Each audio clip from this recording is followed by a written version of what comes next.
ಏನಿದು ನಿನ್ನ ರೂಪ ಲಾವಣ್ಯ? ನೀನು ಇಷ್ಟೊಂದು ಸೌಂದರ್ಯವತಿಯ?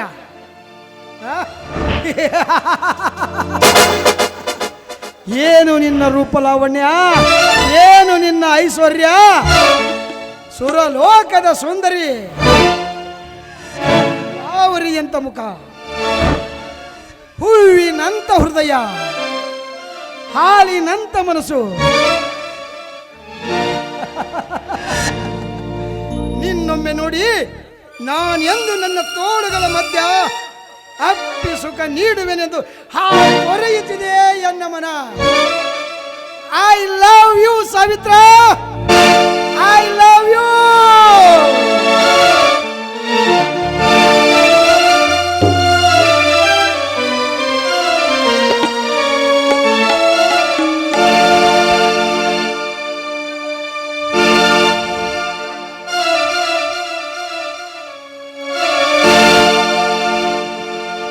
ಕವಿ ಕಾಳಿದಾಸನ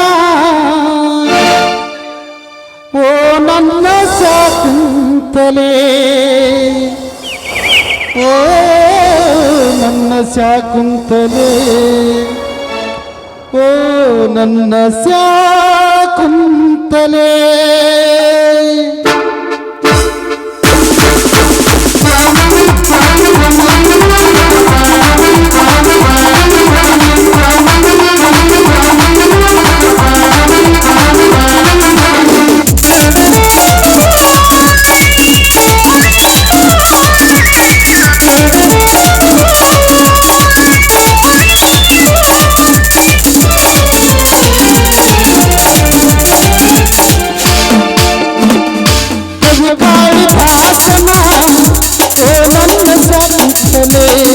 ಕವಿ ಕಾಳಿದಾಸನ ಓ ನನ್ನ ಶಾಕುಂತಲೆ, ಓ ನನ್ನ ಶಾಕುಂತಲೆ, ಓ ನನ್ನ ಶಾಕುಂತಲೆ, ಓ ನನ್ನ ಶಾಕುಂತಲೆ, ಓ ನನ್ನ ಶಾಕುಂತಲೆ.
ಕವಿ ಕಾಳಿದಾಸನ ಓ ನನ್ನ ಶಾಕುಂತಲೆ, ಓ ನನ್ನ ಶಾಕುಂತಲೆ, ಓ ನನ್ನ ಶಾಕುಂತಲೆ.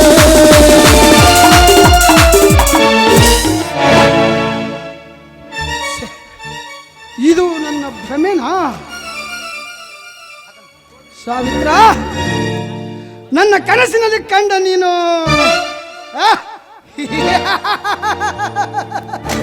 ನನ್ನ ಜೀವನದಲ್ಲಿ ಒಂದು ಸಾರಿ ಆದರೂ ನಿನ್ನನ್ನು ಮಣ್ಣು ಮಕ್ಕಿಸದೆ ಬಿಡಲಾರೆ. ಆ?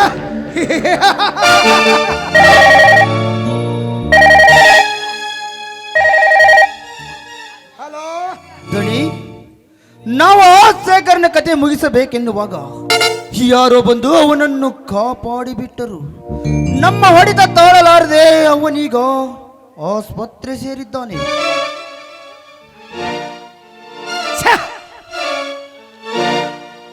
ಏಯ್!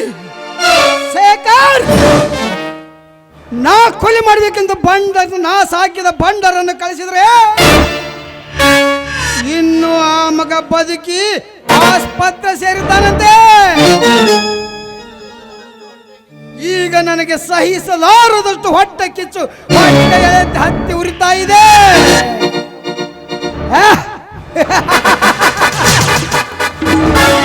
ಇದಕ್ಕೆ ತಕ್ಕ ಶಾಸ್ತ್ರ ಮಾಡುವವರೆಗೂ ನನಗೆ ನೆಮ್ಮದಿ ಇಲ್ಲ.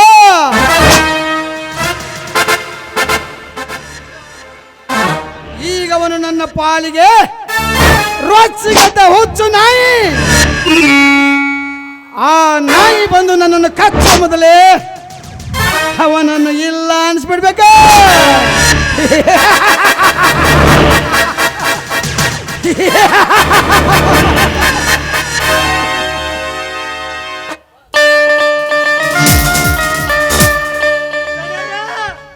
ಯಪ್ಪ ದಣ್ಯರ ಏನ್ ಅನಾಹುತ ಆತ್ರಿ ಅಪ್ಪ, ಅಲ್ಲಿ ಹೊಲ್ದಾಗ ಏನ್ ಅನಾಹುತ ಆತಂತೇನಿ.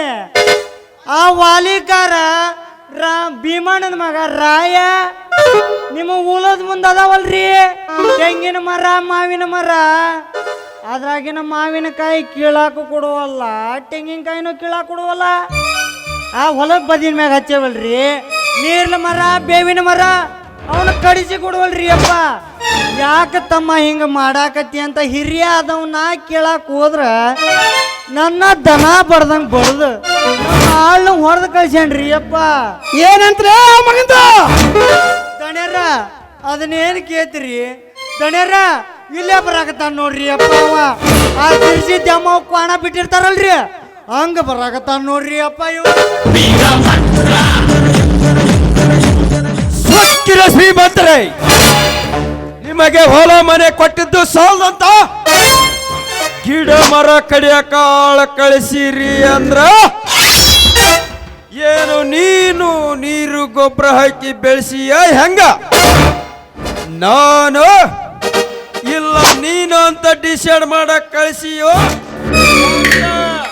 ಏ ಮಗನ ರಾಯ, ಈ ಜಮೀನ್ದಾರನ ಜಮೀನಿಗೆ ನನ್ನ ಜಮೀನು ಅಂತ ಬಂದಿಯಲ್ಲ, 25 ವರ್ಷದಿಂದ ನೀನೇನು ಕತ್ತೆ ಕಾಯುತ್ತಿದ್ದೀಯ? ಏಯ್, ನಿಮ್ಮಪ್ಪ ಹಿಂದೆ ನನ್ನಿಂದ ಪಡೆದ ಸಾಲವನ್ನು ಮರಳಿ ಕೊಡೋದಾಗದಿದ್ದಕ್ಕೆ ನನಗೆ ಆ ಜಮೀನು ಬರೆದು ಕೊಟ್ಟನ.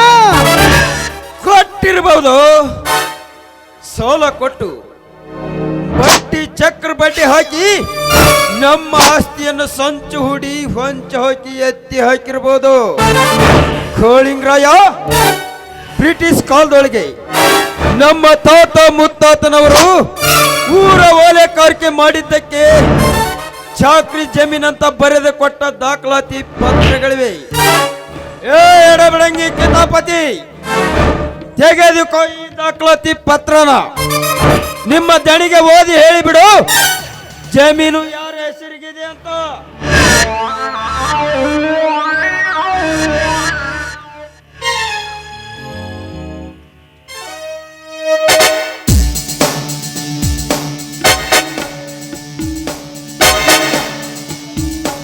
ಲೇ ಮಗನ ರಾಯ, ಈಗ ತಂದಿಯಲ್ಲ ಇವನ ಕಾಗದ ಪತ್ರನ, ಇವನ ಉಪಕಾರ ಹಚ್ಚಿ ನೆಕ್ಕ ಮಗನ.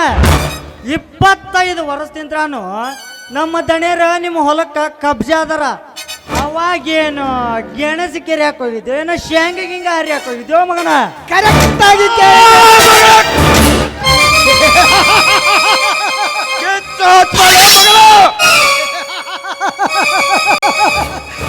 ಕರೆಕ್ಟ್ ಆಗಿ ಕೇಳಿದ ಕಿತಾಪತಿ, ಶಭಾಷ್. ನನ್ನ ಮನ್ಯಾಗ ನಿನ್ನ ಕಾರ್ಕುನಿಗೆ ಇಟ್ಕೊಂಡಿದ್ದು ಸಾರ್ಥಕವಾಯ್ತು ಕಣೋ, ಸಾರ್ಥಕವಾಯ್ತು.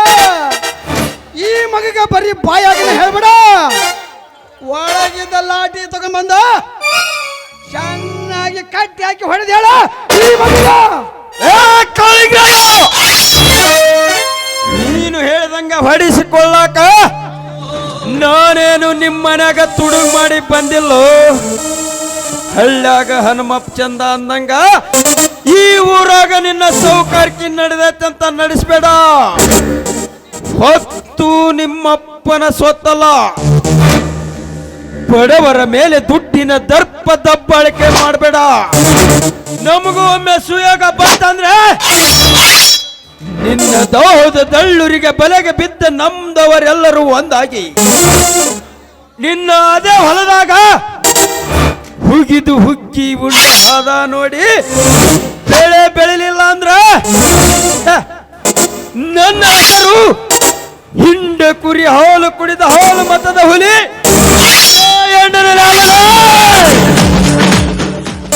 ಈ ರೋಯ ಗಟ್ಟಿ ಹಾಕಿರೋ ಕುರಿ ಕಡಿಯೋ ಕಿರಲು ಮಕ್ಕಳು ಸಿಗದೋಡ ಹಾಕ್ಬಿಡ್ತಾರ.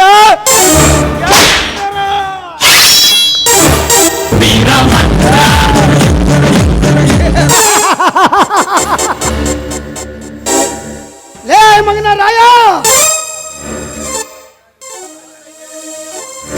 ಹೋಗ್ಲಿ ಹಜಾಮ, ಕಪ್ಪು ತೋರಿಸಿ ಗದ್ದಲ ಮಾಡಿದ್ರ ಹದ್ದು ಮಾಂಸದ ಮುದ್ದೆ ಹರ್ಕೊಂಡು ತಿಂದಂಗ ನಮ್ಮವರು ನಿನ್ನ ತಿಂದು ಬಿಡ್ತಾರ. ನೀನು ಬರೀ ಬೇಟೆಗಾರನಾದ್ರೆ ನಾನು ರಣ ಬೇಟೆಗಾರ.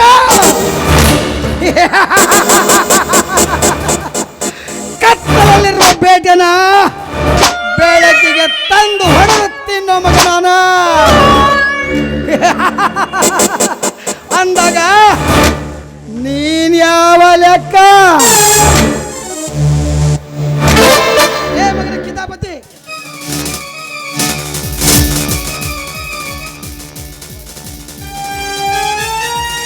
ಏನಾಯ್ತಲೇ? ಯಾಕೆ ಬಿದ್ದುಕೊಂಡಿರ್ವಿ?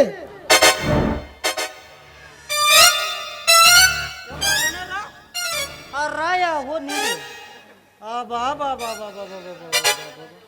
ಏನು ಡೈಲಾಗ್ ರೀ ಆ ಮಗನು? ಒಂದೊಂದು ಪಿಕ್ಚರ್ ಹೀರೋ ಮಾತಾಡಲ್ಲಲ್ರಿ, ಹಂಗ ಮಾತಾಡಿ ಹೋಗ್ಕಾನ. ಆ ಮಾತಾಡಿ ನನ್ನ ದುಡ್ಯಾಡಿದ ಹೊಡ್ತಕ್ಕ ತಲೆ ತಿರುಗಿ ನೆಲಕ ಬಿದ್ದೀರಿ ಅಪ್ಪ ನಾನು.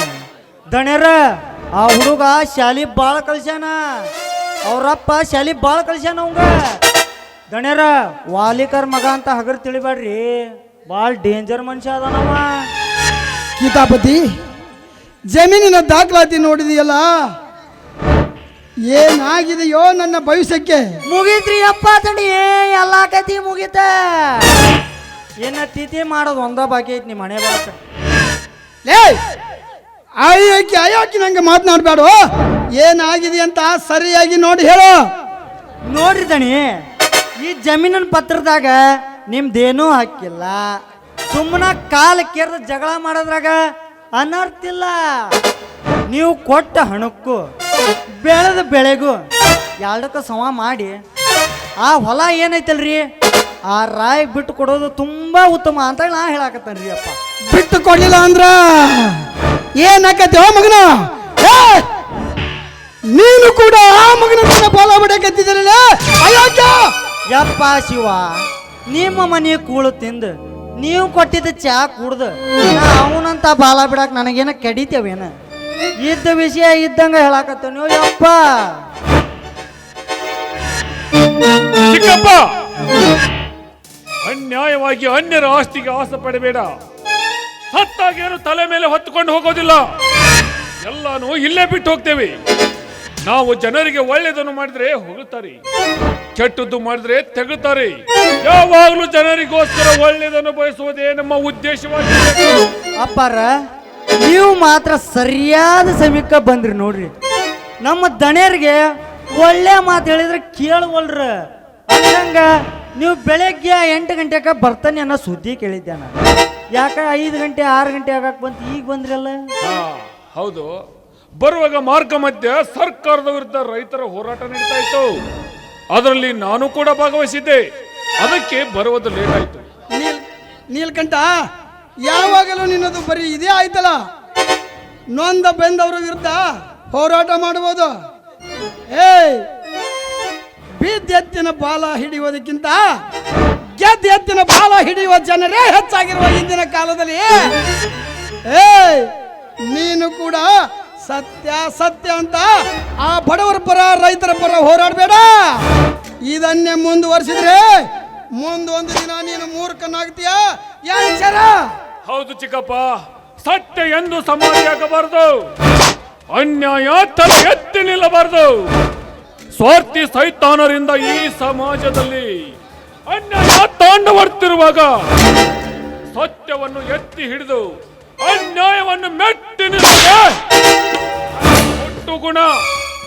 ನೀಲಕಂಠ, ಸತ್ಯ ಸತ್ಯ ಅಂತ ಸತ್ಯವನ್ನು ಹೇಳಿದ ಆ ಸತ್ಯ ಹರಿಶ್ಚಂದ್ರನ ಕಥೆ ಕೊನೆಗೆ ಏನಾಯ್ತು ಗೊತ್ತೇನೋ ಮಂಕೆ? ಮತ್ತು ಚಿಕ್ಕಪ್ಪ, ಹೆಂಡರು ಮಕ್ಕಳನ್ನು ಕಳೆದುಕೊಂಡು ಕೊನೆ ಕಾಲಕ್ಕೆ ಸ್ಮಶಾನ ಕಾಯ್ಬೇಕಾಯ್ತು. ಆದರೆ ಈ ಭೂಮಿಯ ಮೇಲೆ ಜನ ಜೀವನ ಇರುವವರೆಗೂ ಅಜರಾಮರವಾಗಿದ್ದಾರೆ. ರಾಮ ಜನಿಸಿದ ಈ ನೆಲದಲ್ಲಿ ರಾವಣನೂ ಇದ್ದ. ಆದರೆ ಜನರು ಭಕ್ತಿಯಿಂದ ಪೂಜಿಸಿದ್ದು ರಾಮನನ್ನೇ ವಿನಃ ರಾವಣನಲ್ಲ. ಇದನ್ನು ಅರಿತುಕೊಂಡರೆ ಒಳ್ಳೆಯದು. ನನಗೆ ನೀನು ಹಿತೋಪದೇಶ ಹೇಳಬೇಡ.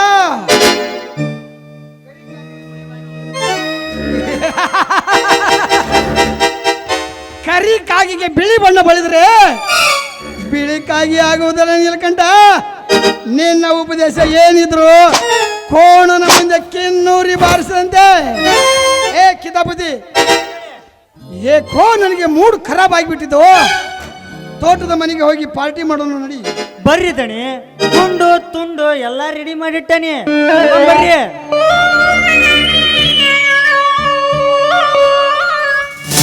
ಹೋಗು ಚಿಕ್ಕಪ್ಪ, ಹೋಗು. ಕೋಣನ ಮುಂದೆ ಕಿನ್ನೂರಿ ಬಾರಿಸಿದ್ರೆ ಕೊಂಬ್ಯಾವುದು ಕೊಳಗೆ ಅದ ಅಂದು ತಂದೆ. ಇದುವರೆಗೆ ಉಪದೇಶ ಮಾಡಿದ್ದು ನಂದು ಅದೇ ಬಾಳೆವು. ಯಾಕಂದ್ರೆ ಸತ್ಯ ಸತ್ಯದ ತಿಳಿದ ಮೇಲೆ ನನಗೆ ಅರ್ಥವಾಗುತ್ತೆ.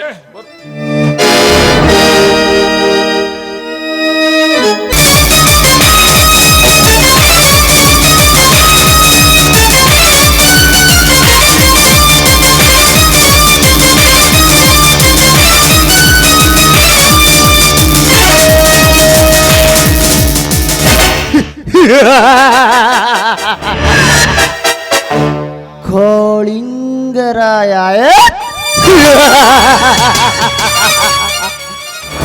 ಕೋಳಿಂಗರಾಯನ ಕೆಲಸ ನನ್ನಿಂದ ಮುಗಿಸಲಾಗಲಿಲ್ಲ. ಓ ಶೇಖರನ ಕೊಲೆನೂ ಆಗಲಿಲ್ಲ. ಹೀಗೆಂದ ಮಾತ್ರಕ್ಕೆ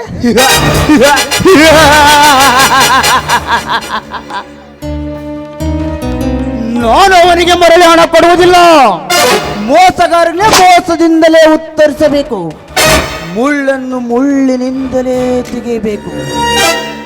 ಎಲ್ಲರಿಗೂ ನಿಯತ್ತು ತೋರಿಸಿದರೆ ನಾಳೆ ನಾವು ಸಾಯವರೆಗೂ ಬಡವರಾಗೇ ಇರಬೇಕಾಗುತ್ತೆ.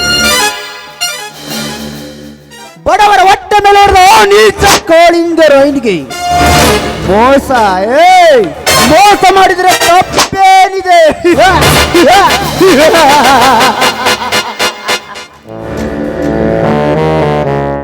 ಬಂಡ ಪುಂಡನಿಗೆ ಮಿಕ್ಕಿದ ಮೆಂಡ ಹುಲಿ ನಾನಾಗದಿದ್ದರೆ ನನ್ನ ಹೆಸರು ಧರ್ಮಾನದಿ ತೀರದ ಧರ್ಮರೆಲ್ಲ.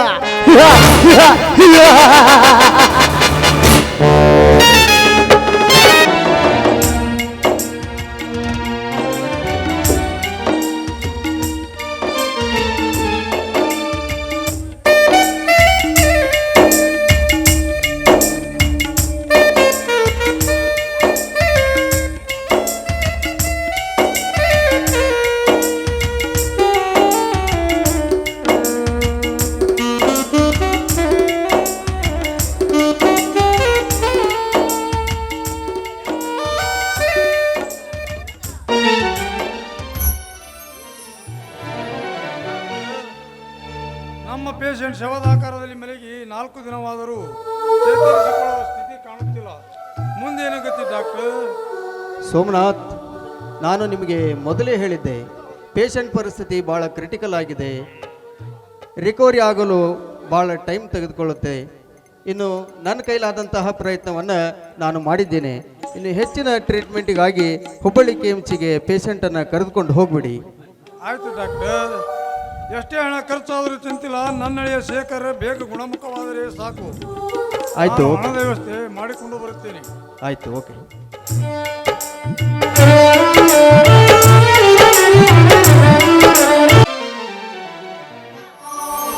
ಮಾವ, ಊರ್ ದೇವರಿಗೆ ಹರಕೆ ಹೊತ್ತು ಅಣ್ಣನಿಗೆ ಆದರಾಸಿ ಬರ್ತೀನಿ, ನಾನು ಪೂಜೆ ಮಾಡಿಸ್ಕೊಂಡು ಬಂದಿದ್ದೀನಿ.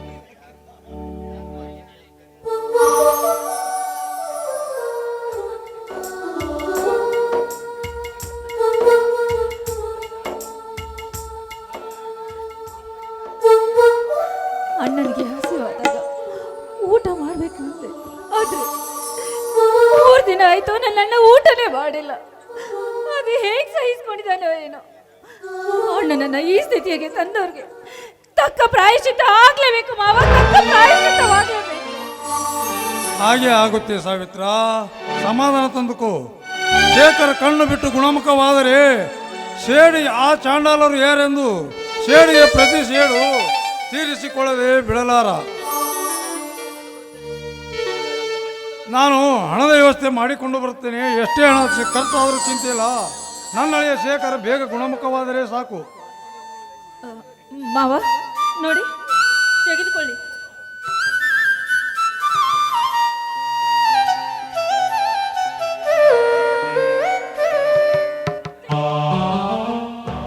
ನೋಡಿ, ಈ ಹಣ, ಇದನ್ನ ಮಾರಿ ಆದ್ರೂ ಹಣ ತೆಗೆದುಕೊಂಡು ಬನ್ನಿ. ಅಣ್ಣನಿಗೆ ಆಸ್ಪತ್ರೆ ಸೇರಿಸೋದೇ ಒಳ್ಳೆಯದು. ನೀನಂತ ಗುಣವಂತಿಯಮ್ಮ, ನಿನ್ನ ಅಣ್ಣನ ಆರೋಗ್ಯ ರಕ್ಷಣೆಗಾಗಿ ಮೈ ಮೇಲಿನ ಚಿನ್ನಾಭರಣವನ್ನು ಹುಚ್ಚಿ ಕೊಡುತ್ತಿರುವೆಯಲ್ಲ, ಆಗ ನಾನು ಹಣ ವ್ಯವಸ್ಥೆ ಮಾಡಿಕೊಂಡು ಬರುತ್ತೇನೆ. ಮಾವ, ನನಗೆ ಈ ಆಭರಣಗಳು ಯಾವ ಮುಖ್ಯ ಅಲ್ಲ, ನನಗೆ ನನ್ನ ಅಣ್ಣ ಮುಖ್ಯ. ಮಾವ, ನನ್ನ ಅಣ್ಣ ಗುಣಮುಖವಾದ ಇಂಥ ಬಂಗಾರ ಒಡವೆಗೆ ಯಾವುದಕ್ಕೂ ಕಡಿಮೆ ಇಲ್ಲ. ಮಾವ, ಮೊದಲು ಹೋಗಿ ಹಣ ತೆಗೆದುಕೊಂಡು ಬನ್ನಿ. Hello hello Santosh. Hello Santosh, ಹಾ ಹಲೋ ಮಾವ, ಇದೆಯಪ್ಪ? ಚೆನ್ನಾಗಿದ್ದೇನೆ ಮಾವ. ಮನೆಯವರೆಲ್ಲ ಚೆನ್ನಾಗಿದ್ದಾರೆ ತಾನೇ? ಮನೆಯಲ್ಲಿ ಎಲ್ಲರೂ ಆರಾಮಿದ್ದಾರೆ. ನೀನು ಓದಿ ವಿದ್ಯಾವಂತನಾಗಪ್ಪ. ಓಕೆ ಮಾವ, ನಿಮ್ಮ ದಯೆ ಇದ್ದರೆ ಎಲ್ಲವೂ ನಡೆದೇ ನಡೆಯುತ್ತೆ. ತಂಗಿ ಕೈಲಿ ಫೋನ್ ಕೊಡು. ಸಾವಿತ್ರ, ತಿಳಿಯಬೇಕು. ಸಂತೋಷ ಫೋನ್ ಮಾಡ್ತಾ ಇದ್ದಾನೆ, ಮಾತನಾಡು. ಹಲೋ ಹಲೋ ಅಣ್ಣ, ಹೇಗಿದೆಯಾ? Hello, hello, ಚೆನ್ನಾಗಿದ್ದೇನಮ್ಮ. ಮುಂದಿನ ತಿಂಗಳು ನಡೆಯುವ ಪರೀಕ್ಷೆಗೆ ರೆಡಿ ಆಗ್ತಿದ್ದೇನೆ. ಸರಿನಾ? ನನಗೆ ಮತ್ತೊಂದು ಕಾಲ್ ಬರ್ತಾ ಇದೆ, ನಾನು ನಿಮ್ಗೆ ಆಮೇಲೆ ಕಾಲ್ ಮಾಡ್ತೀನಿ. ಹಾಗೇ ಮಾಡಮ್ಮ. ಮಾವ, ನೀವು ಹೇಳಿದ ಹಾಗೆ ಶೇಖರ್ ಅಣ್ಣನ ಬಗ್ಗೆ ಸಂತೋಷ್ ಅಣ್ಣನಿಗೆ ಏನು ಹೇಳಿಲ್ಲ. ಸಂತೋಷನಿಗೆ ಈ ವಿಷಯ ಹೇಳಬೇಡಮ್ಮ. ನಾವು ಇಲ್ಲಿವರೆಗೂ ಹೇಳಿಲ್ಲ. ಓದಲು ಹೋಗಿರುವ ಅವನ ಮನಸ್ಸಿನ ಮೇಲೆ ಪರಿಣಾಮ ಬೀರುತ್ತೆ ಅಂತ. ನೀನು ಆತ ಫೋನ್ ಮಾಡಿದರೆ ನೀನು ಕೂಡ ಆತನಿಗೆ ಹೇಳಬೇಡ. ಸರಿ ಮಾವ, ನಾನು ಹಣ ವ್ಯವಸ್ಥೆ ಮಾಡಿಕೊಂಡು ಬರುತ್ತೇನೆ. ಸರಿ ಮಾವ.